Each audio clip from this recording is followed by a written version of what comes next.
네, 자, 다들 공부하느라고 고생이 많습니다. 오늘 어느새 또 7, 8월 그 모고 이제 시즌이 오늘로 개막이 됐습니다. 예. 자, 오늘부터 해가지고 이제 총 8주 동안 7, 8월 그 종합 모고를 실시하는데 저희 카페 게시판에는 공지를 해놨지만 뭐 카페 게시판 못 보신 분도 있기 때문에 오리엔테이션 삼아서 이 시간에 제가 아주 간단하게 알려드리면은 7, 8월은 이제 우리 전공영어 전범위 영교권 영어학위관 간의 전범위 모고를 오늘처럼 전범위 모고로 보는 주와 그리고 아직은 좀 이론 복습이 좀 많이 필요한 기간도 겹쳐 있기 때문에 그 뭡니까 영역별 모고 보는 주가 이렇게 좀 병행돼요. 그래서 1358 1357이 아니에요. 1358주는 오늘처럼 이제 전범위 모의고사 요렇게 이제 좀 진행을 하고 그 다음에 2468이 아니라 2467은 이제 그 뭡니까 영역별 모의고사로 진행이 됩니다. 방금 전에 해설 강의가 끝났을 연결론도 아마 그 정해진 진도에 따라서 오늘은 참 종합 모의고사죠. 다음 주부터 그렇게 할 것 같은데, 영어학도 이제 그 뭡니까, 그 영역별 모고가 2, 4, 6, 7주는 진행이 돼요. 그래서 미리 말씀을 드리면은, 써서 얘기합시다. 써서 얘기하면은, 2, 4, 6, 7주가 영역별 모고인데, 그러니까 1, 3, 5, 8은 전 범위 모고가 되겠고 영어학의 경우 2, 4, 6, 7은 여기는 이제 음성학 의문론 음성학 의문론 파트 요즘 제일 어렵죠. 그 다음에 4주차는 형태론 오늘 하필이면 일반 영어에서도 모폴로지라는 단어가 나왔습니다만 형태론하고 이제 문법 스튜던스 그라마 SG 이런 책들에서 나오는 거 6주가 이제 또 의문론보다는 조금 쉽게 나오지만 가끔은 어려운 통사론, 그다음에 7주차가 이제 의미론, 화용론 이렇게 해서 이제 영어학 진도 같은 경우는 좀 진행이 되겠다라는 걸 알려드리고 참고로 다음 주 음성학 의문론은 이제 그 여러분 많이 갖고 계신 원서일 겁니다. 어플라이드 잉글리시 포널로지 있죠?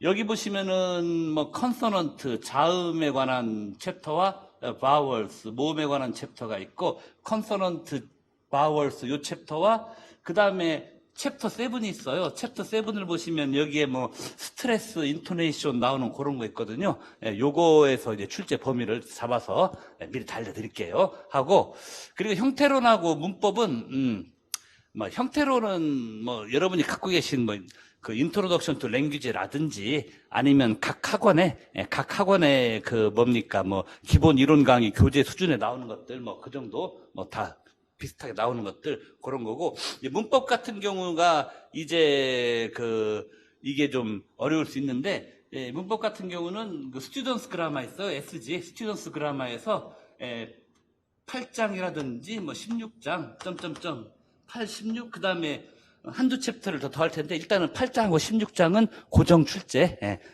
SG 스튜던스 그라마에서 8장과 16장은 이제 고정 출제하고 여기다가 이제 한두 챕터를 더 얹어가지고 주로 시험 범위로 삼고 형태로는 인트로덕션 투 랭귀지급 내지는 각 학원 하고 제 교재를 비롯해서 여러 학원에 1, 2월 달 주로 1, 2월에 하는 영어학 그 기본 이론 강의 수준의 그런 내용으로 좀 보고 다른 거 없으면 이제 인트로덕션 투 랭귀지로 개념 정리하고 준비하실 테고 통사로는 여러분이 잘 보시는 트랜스포메이셔널 그래마 있죠. 트랜스포메이셔널 그래마 트랜스포메이셔널 트포라고 불리는 책에서 4장 6장 그 다음에 4, 6, 7, 8장 특포라는 책에서 이제 4, 6, 7, 8장을 이제 시험 범위 삼아서 쪼까만치요 좀 4, 6, 7, 8장 6주의 출제 범위는 특포에서 4, 6, 7, 8장 솔직히 많아요. 솔직히 많은데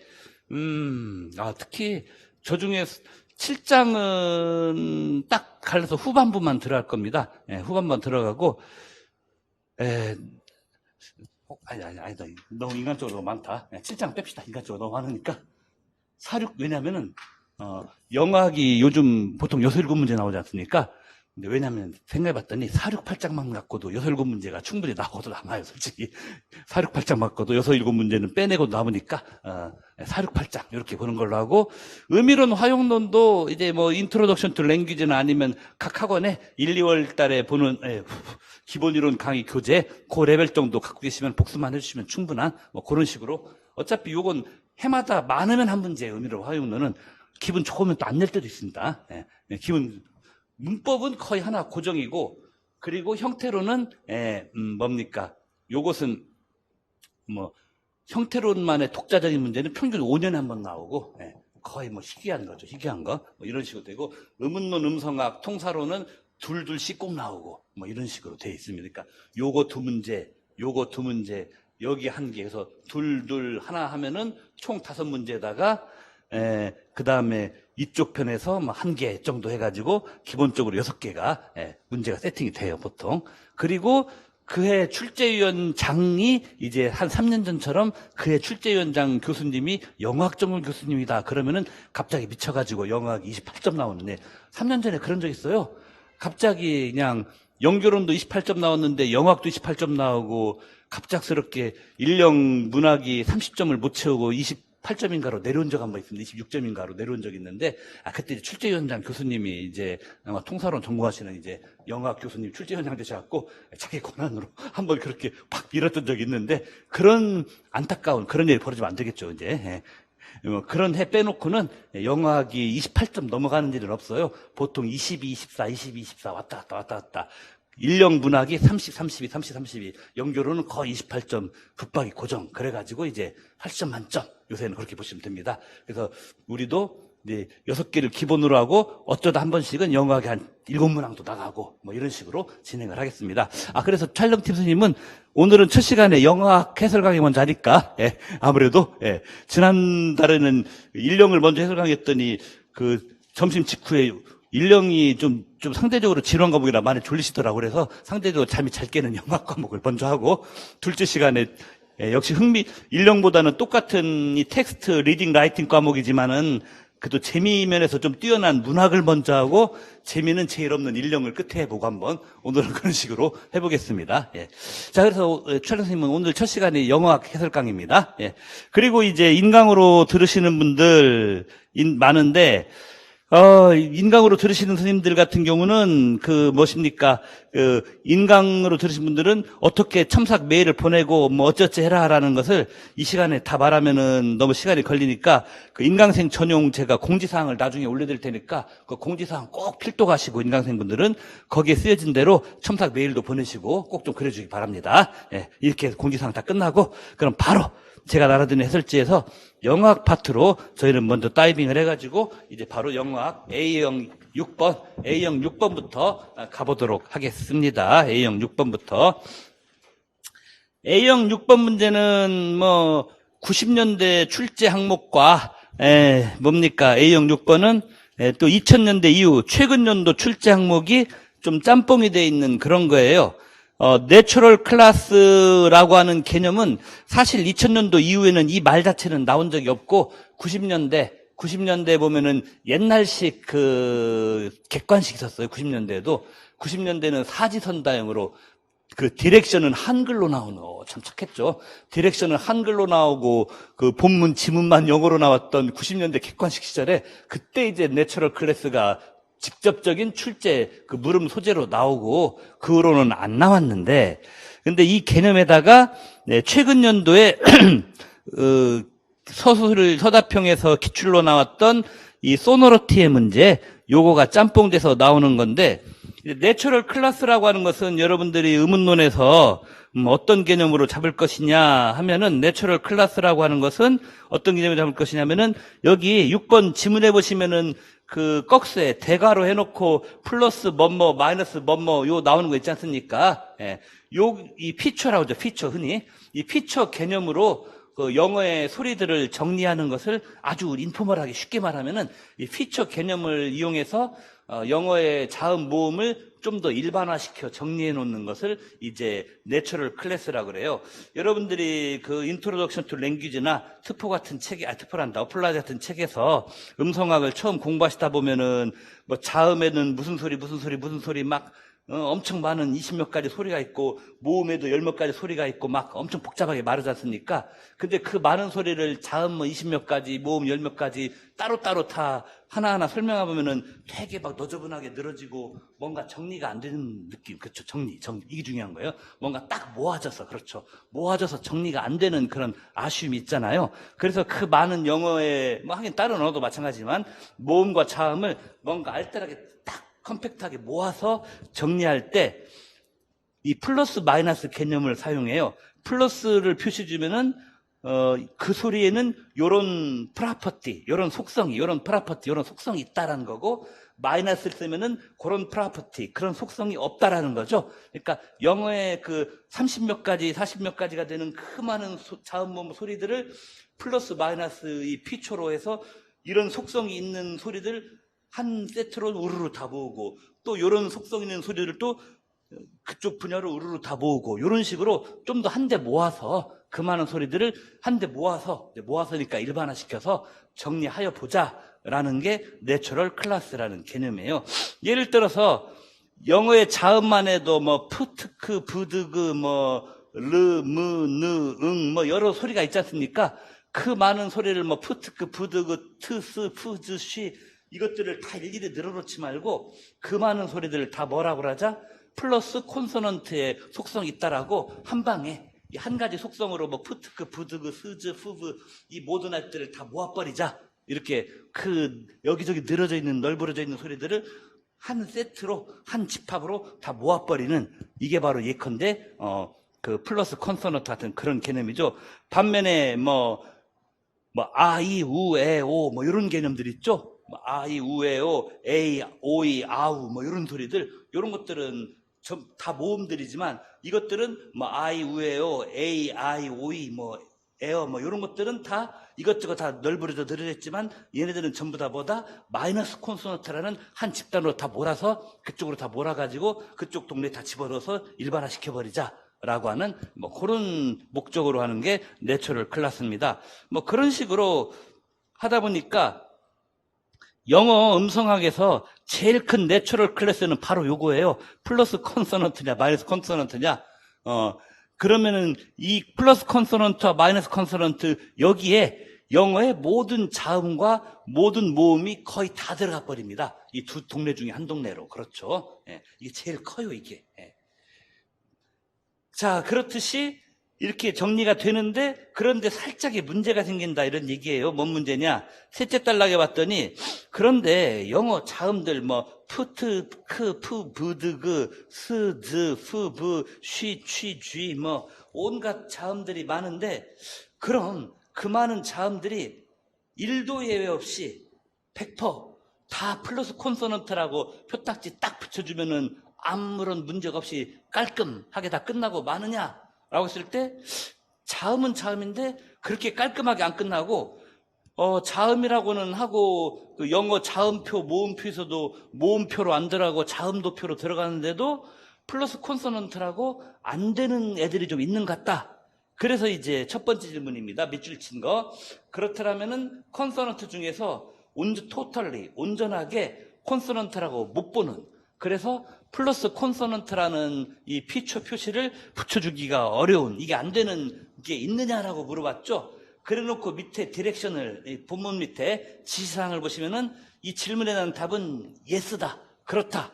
흔히 인트로덕션 투 랭귀지도 보면은 자음표에, 그렇죠. 모음표가 아니라, 모음사각형이 아니라 자음 테이블, 자음표에 들어가는데도, 분명히 그런데도 플러스 콘소넌트로 안 되는 애들이 yes 있다라는 건데, 그래서 이제 우리가 할 일은 그렇게 되는 두 개를 한번 식별해봐라. 이건 평소 여러분들이 암기되어 있는 지식을 측정하는 겁니다. 그래서 이제 올해 7, 8월 모고의 첫 영어학 문제는 본문에는 답이 다 안 나오고, 여러분들이 인트로덕션 투 랭귀지나 기타 어플라이드나 저런 책에서 공부를 좀 어느 정도 하셔가지고 암기까지 다 끝났느냐를 좀 측정해보는 문제예요. 자, 그러면은 완전하게 자음은 아니라서 플러스 콘소넌트 피처 표시, 요 내추럴 클래스, 여기로 못 들어가는 게 뭔가 두 개를 알아내는데, 요게 바로 오늘 해설자료, 영어학편의 해설자료에서처럼, 그게 바로 소문자 J, 소문자 J니까 Y소리와 영어에 참 많이 나와요, 이 Y소리가. 그 다음에 W소리가 그렇더라. 여러분도 인트로덕션 투 랭귀지만 펴도 보시면은 모음편 말고 자음편에 나와, 얘네들이. 자음편에 나오는데 얘네들은 플러스 콘소넌트라는 표시를 안 해주고 마이너스 콘소넌트라고. 얘네들이 마이너스 콘소넌트라는 것은 바로 임용 빈출 인용 서적인 어플라이드도 나와요. 어플라이드에도 얘네들이 마이너스 콘소넌트란 말이 어느 밴가 한쪽 귀퉁이 조그맣게 나옵니다. 많이는 설명 안 하고. 어플라이드가 참 좋은 책인데 해설이 너무 빡빡해가지고 너무 압축돼 있어갖고 임고생들 스스로 스터디했다가는 솔직히 망하기 딱 좋아요. 제가 임용 강사 16년 하면서 일반 영어나 문학 난해한 텍스트도 아니고 영교나 영어학 원서에서 해석이 수험생들끼리 스터디하다가 해석이 문제가 돼서 질문을 제일 많이 받는 책이 어플라이드예요. 그만큼 서술이 친절하지 않습니다. 그래서 솔직히 말하면 임고생들끼리의 스터디로는 좀 한계가 있는 게, 때로는 필독 원서를 오독한 건 스스로들은 한 스터디온 너댓 명 끼리끼리 서로 다 만든 줄 알고 같이 박수치고 끝나는 경우도 진짜 있어요, 솔직히. 예, 그런 경우는 빨리 자기가 수강하고 있는 강의의 강사들한테 메일 보내서 확인을 받으셔야 됩니다. 스터디오들끼리의 의견이 만장일치가 됐더라도 다 같이 틀리게 만장일치가, 제가 이거 웃으면서 할 말은 아닌데 좀 얼굴 붙이고 해야 될 얘기인데, 그럴 위험이 있거든요. 특히 어플라이드는 너무 압축적인 서술이고 말이 쉽게 안 쓰진 책이에요. 예. 트포 같은 책은 쓸데없이 불필요하게 막 풀어 써가지고 한 줄로 쓸 말을 한 달라고 쓰잖아요. 트포 같은 책은 좀 짜증나게. 그래서 잡소리가 너무 많아서 탈이지만. 그리고 예를 들어서 트포는 엑스바 이론에서 컴플리먼트 개념이다 그러면은 앤드류 레드포드 자기가 든 예문에 모든 컴플리먼트를 다 짚고 넘어가요. 말하면 좀 쓸데없이. 그래서 트포는 너무 친절해서 시간 많이 잡아먹어서 탈인데, 어플라이드는 너무 간략해서 수험생들끼리만 스터디했다가는 기본 리딩도 미스 리딩, 오독을 하고 끝날 위험이 많습니다. 진짜 큰일 납니다. 그래서 스터디가 좋긴 하지만은 그럴 위험이 또 있습니다. 자, 그럼 그렇고 하여튼 이 Y와 W가 이 완전하게 플러스 컨소넌트가 아니에요. 실질적으로 마이너스 컨소넌트로 표시되고, 이 두 노말을 합치면은 글라이드. 그렇죠. 글라이드라고도 한다. 이것도 여러분들이 좀 아셔야 됩니다. 이건 우리가 네이티브가 아닌 입장에서는 잘 실감이 안 나지만, 와 글라이드라 하냐, 이 네이티브들이 느낄 때는 발음을 할 때 혀가 어느 한 위치에서 다른 위치로 글라이딩, 미끄러져 내려가는 듯한 그런 감을 느끼면서 발음을 한다라고 합니다. 네이티브들은 그렇다는 거예요. 우리는 네이티브들이 아니니까 그런갑다라고 아는 수밖에 없어요. 그러니까 한국어의 이 발음이나 한국어의 우 발음하고는 좀 달라요. 한국어의 이나 우는 혀가 어느 한 곳에서 다른 곳으로 미끄러가는 느낌이 우리는 안 들어요, 솔직히. 그렇죠. 안 드는데, 뭐예요? 영어의 Y 발음과 W 발음은 네이티브는 그런 느낌을 받는다라는 거죠. 이런 부분이 제일 힘듭니다. 네이티브 아닌 사람들은. 참 그렇죠. 참 네이티브만 알아주는 더러운 세상에 우리가 살고 있는데. 자, 그럼 그렇고 하여튼 그랬습니다. 근데 이거고, 그리고 얘네들이 왜 이유를 쓰라고 했죠? 익스플레네이션, 설명을 하라고 했죠? 왜 얘네들이 플러스 콘소넌트를 안 드러냈을 때 첫 문제가 참 어려워요, 솔직히. 소노로티 하이어라키, 공명도 위계 측면에 설명하라고 했지 않습니까? 그럼 이 소노로티 하이어라키라는 게 뭐냐면은, 소노로티, 맑게 울리는 정도, 하이어라키는 위계 질서니까 위아래가 있다라는 거예요. 그러니까 소리가 제일 맑게 울리는 소리가 저 꼭대기 층에 있고, 제일 탁하게밖에 안 울리는 소리가 제일 바닥층에 있다라는 건데, 참고로 그게 있습니다.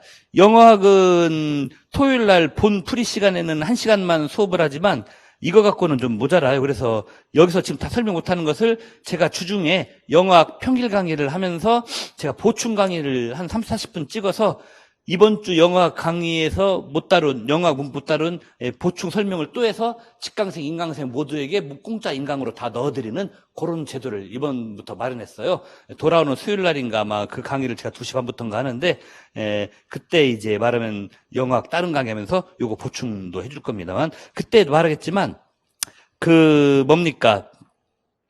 공명도 그 서열에서 제일 높은 게 10이고, 제일 공명도 소노리티가 낮은 게 1 이렇게 됩니다.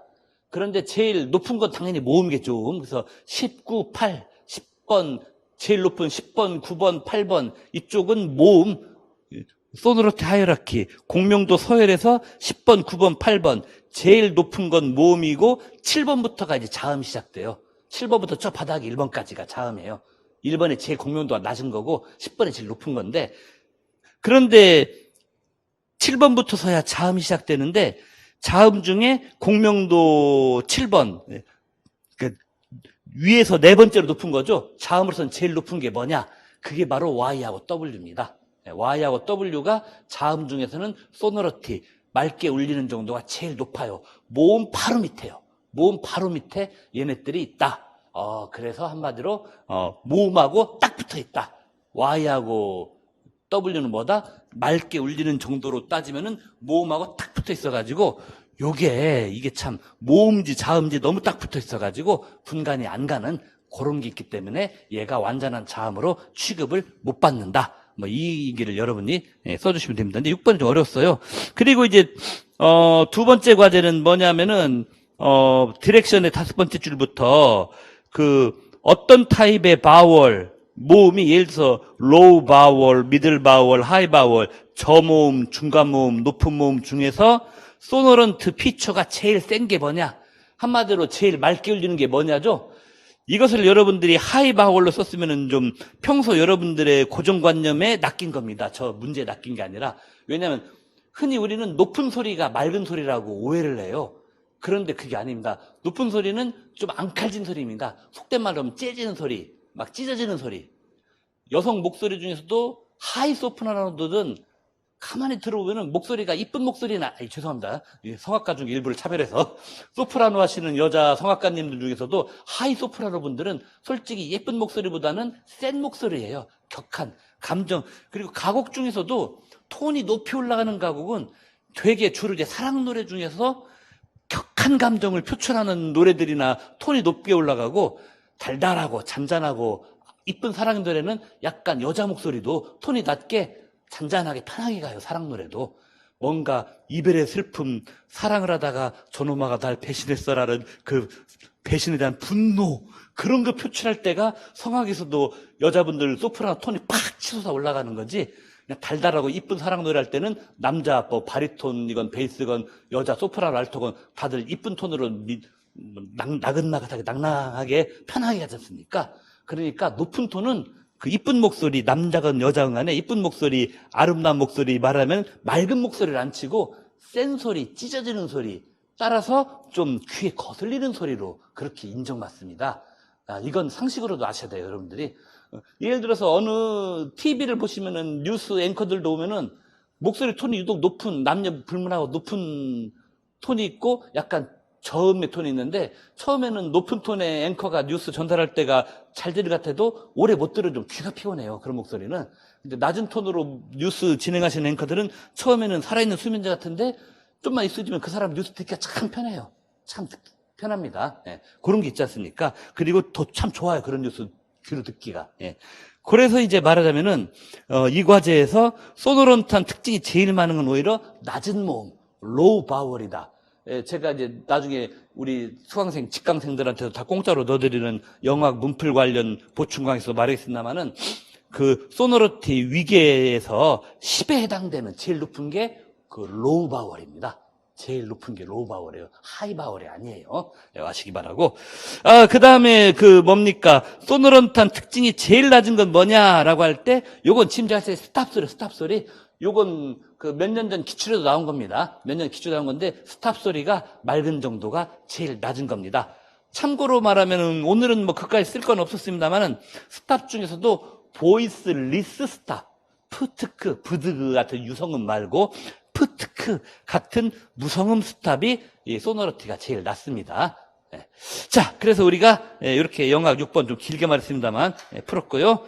자, 이제 그 다음에 이제 8번 문제인데, 요게 쉬우면서도 이것은 오히려 통사론 사전 지식이 암기된 지식이 풍부하지 못한 사람이 더 이것은 유리했을 수도 있는 문제인데, 왜냐하면은 NP에 관한 개념이 이 특포같이 유명한 기출 원서들에서 하고는 좀 달라요. 왜냐하면은 특포는 이것은 85년도에 출간된 책입니다. 85년도 출간이면은 뭡니까? 85년도 출간이면은 그 당시에 태어나신 분들이 지금 만으로도 한 36살 정도 되는 그때 아닙니까? 인부생들 중에서는 상당히 이제 어느 정도 수험 생활을 많이 하신 분들 또래가 막 태어난 그때 나온 책인데, 그런데 이제 우리 최근 연도 통사론 기출문제 보면은 90년대 이후 용어들도 좀 나와요. 90년대 이후 용어가 뭐냐? 오늘 우리 모고 A-8에 나온 이 DP라는 용어죠. DP라는 용어. 요게 이제 4년 전인가 그때 기출에 그 통사론 트리가 나오고 거기에 DP라는 용어가 정말 오랜만에 등장했어요. DP라는 용어는 이 용어가 90년대 본격적으로 등장했다가 90년대 임용이 한 번 나왔습니다. 그러다가 20년 이상 안 나오다가 한 4년 전 기출에 우리 임용 시험지에 한번 한 20년 만에 등장을 했어요. 20여 년 만에 등장을 했는데, 기존에 우리가 NP, 명사구라고 알고 있던 거를 사실 솔직히 말하면 90년대 이후 통사론에서는 기존에 우리 이 특포 책에서 NP, 그렇죠? 여기다 쓰면은 이 특포 시절에 NP라고 했던 것을 이게 85년도 얘기예요. 85년도 얘기인데, 90년도 이후, 신스 1990스, 90년도 이후에는 요걸 이제 DP로 바꿔버렸어요, 개념을. 85년도에 출간된 특포에서는 NP, 다시 명사구라고 했던 개념을 90년대 이후에는 주로 DP라는 용어로 바꿔버렸습니다. 바꾸고 그 대신에 명사구 NP는 오늘 요 지문에 나온 요 개념으로 바꿔버렸어요. 우리 지문에 보면은 커먼 나운이란 말 있잖아요. 보통 명사도 되고 가끔은 고유명사, 여기 오늘 지문에는 보통 명사밖에 안 나왔지만 가끔은 또 고유명사도 됩니다. 근데 오늘 지문에 충실하게 하면 보통 명사죠. 그래서 NP는 우리 옛날 특포 보면은 N이 있고 N바가 있고 NP가 있고 이런 거 많이 나오잖아요. 그런데 90년대 이후에는 특포에서 N바, NP라고 했던 것을 다 상당 부분 걷어치워버리고 그냥 N만 있어도 90년대 그냥 NP라고 해버리고, 옛날에 NP라고 했던 것은 90년대 이후에는 DP라고 바꿔버리는, 이게 바뀌었습니다. 통사론 지식이. 이 바뀐 지식으로 한 4년 전에 출제됐어요. 한 4년 전에. 바뀐 지식으로 한 4년 전에 출제도 되어버렸다. 라고 하는, 그런 거 알려드리고. 그래서 오늘 문제는 여러분들이 특포책을 너무 열심히 봐서 평소 습관이 외워버린 지식으로 문제 푸는 데만 그거 한 방향으로만 너무 익숙해진 분들한테는 불리하고, 그냥 오늘 지문에 있는 내용 그대로 해갖고 답 쓰시는 게 나은 그런 스타일의 문제예요, 오늘은. 그래서, 디렉션이 그거 아닙니까? NP와 DP와 PP, 요 놈아들에 대해서 얘네들이 만들어지려면 뭐가 필요한가? 그 법칙을 한 문장씩으로 써봐라 했는데, NP는 그냥 커먼 나운, 오늘 본문에 있는 용어를 빌려면은 커먼 나운이 들어있는 구조는 그냥 NP라 한다. NP는 커먼 나운이 들어있어야 된다. 이 본문에도 어디에 커먼 나운 언급 있잖아요. 그거 따와서 그 한마디만 써주면 되고, NP는 N에서 출발해서 N바 거쳐서 NP 가고 이러면 오늘은 망하는, 8번 문제에서는 망하는 그런 겁니다. 그리고 실제로 그 개념 안 하고 특포에 있는 그 개념 안 하고 DP로 나간 기출도 이미 나왔어요, 4년 전에. 그리고 그럼 DP는 뭐냐? DP는 뭐냐면은 그 NP에다가 커먼 나운만 있으면 일단 NP가 될 수 있잖아요. 그러면 그 NP에다가 예를 들어 2번 예문에서 더 같은 거 있잖아요. 이런 더 같은 뭡니까? 디터미너. 그렇죠? 오늘 본문에도 역시 나온 거죠. 본문에 나온 이 디터미너가 NP 앞에 디터미너가 있어서 디터미너가 NP를 이끌어가는 그런 구조가 되면은 얘가 DP가 된다. 이 DP라는 용어에서 D가 바로 이 디터미너입니다. 디터미너, D가. 디터미너. 그러니까 엽기적인 거예요. 디터미너 프레이즈라는 얘기예요. DP란 말이. 그러니까 디터미너 프레이즈란 말은 디터미너가 뭡니까? 헤드, 핵심어가 된다라 그 소리입니다. 근데 요게 4년 전 기출 문제 통사론 트리에도 나왔던 거예요, 이게. 그러니까 우리 8번 제시문에서 1번에 덕하란 말 했잖아요. 1번에 덕하라고 했을 때 이때는 덕하가 DP고 이때는 더라고 하는 디터미너가 헤드가 돼요. 더라고 하는 디터미너가 헤드가 되고 카가 컴플리먼트가 된다. 어우, 끔찍하죠? 이거 옛날 문법하고 특포 통사로랑 바뀐 거예요. 특포 시절에는 카가 헤드가 되고 더가 스페서파이어가 돼가지고 그렇죠. NP가 된다고 그랬잖아요. 근데 오늘 8번 지문에서는 그렇게 하지 마시고 더가 헤드가 디터미너 더가 헤드가 되시고 카가 컴플리먼트 이어요라는 그게 사실은 숨어 있는 거예요. 본문에 없지만. 근데 요 개념으로 해서 4년 전, 3년 전 그 통사론 기출문제에 그런 트리가 나왔어요. DP라는 트리가 이미 나와버렸다. 어느 교수님이 한 분, 당시 출제위원장 겸 영어학 출제자 교수님이 한 번 일을 저질러 버리셨습니다. 그분이 이렇게 물꼬를 트셨기 때문에 앞으로는 이제 그 우리 기출에서 또 다른 올해를 포함한 또 다른 기출문제에서 DP 개념은 또 나올 수 있는 물꼬가 트인 겁니다. 이제 완전히. 그리고 실제로 특포 이후에 2000년대 이후에 나온 앤드류 카니의 그 신텍스 그 책이 요즘에 전국의 여러 대학교에 또는 교대원에 그 통사론 교재로 엄청 많이 보급됐거든요. 앤드류 카니의 신텍스라는 책이. 거기 보면 처음부터 그냥 DP 개념 다 소개하고 들어가요. 그렇기 때문에 이제 말하자면은 그렇게 전국 대학가에 이미 그 책도 다 퍼진 걸 감안한 출제였어요. 한 3, 4년 전기. 자, 그 다음에 여기서 또 PP 개념은 뭐냐면 간단하죠. 그 NP 카가 있고 더라고 하는 더카라는 DP가 있고 그 앞에 DP가 만들었으면은 DP를 프리포지션 전치사 그렇죠. 전치사가 헤드 이끄는 전치사가 헤드 머리노 우두머리 노릇을 해서 뒤에 오는 DP를 이끄는 거 그게 PP다. 이런 식으로 써주면은 끝난다. 이런 얘기입니다. 그래서 오늘 이 문제는 너무 특포 공부하신 것만 외워서 쓰면 안 되고 그냥 마음에 쌓인 그 암기된 지식에 의거한 선입감, 고정관념을 버리고 그냥 4년 전 기출과 맥을 같이 하는 요 오늘 8번 지문, 요 지문 그대로를 쫓아서 풀면은 여러분이 오히려 답을 맞출 수 있다. 이런 얘기입니다. 그래서 역시 영교나 인령 못지않게 영어학도 본문에 충실하는 게 기본이다. 작년 기출을 보시면은 제가 가끔 얘기합니다만 금년 강의에서 영어학이 90년대까지도 포함해서 역대 최저 난이도로 출제됐어요. 그렇기 때문에 너무 안타까운 사실은 금년에는 최소한 영어학이 작년보다는 어려지다는 것은 1000%, 10,000% 기정사실이에요. 작년은 어려운 문제가 1도 없었습니다. 솔직히 영어학이. 그 대신에 작년은 문학이 제일 어려웠고 일령 5문제 중에 3문제인가 2문제가 어려웠고 그 중에서 특히 일령은 문학 말고 일령은 기입형이 다 어려웠고 작년에는 합격자들 중에서도 최종 합격자 중에서도 일령 기입형 2개 이상 틀리고도 최종 합격한 사람도 많아요. 우리 학원에서 한 10명 정도 최종 합격했다고 연락이 왔는데 그분들 중에서도 경기도 고득점 합격하신 남자 선생님 한 분만 기입형 거의 일령 다 맞고 그분 합격 수기 영상은 지금도 제 카페 보면은 올라와 있습니다. 한번 꽤나 도움 많이 됩니다. 굉장히 제가 들은 역대 합격 수기 중에서는 임용 수험생 중에 실질적인 도움은 정말 많이 되더라고요. 그분이. 특히나 시험 당일날 멘탈이 나가가지고 늘 실패하곤 하시는 선생님들을 위해서는 정말로 딱 안성맞춤에 그분도 나름 30대 중반, 하여튼 나름 나이도 없지 않아 있고 장수생 선생님인데, 좀 여러 해 공부했어요.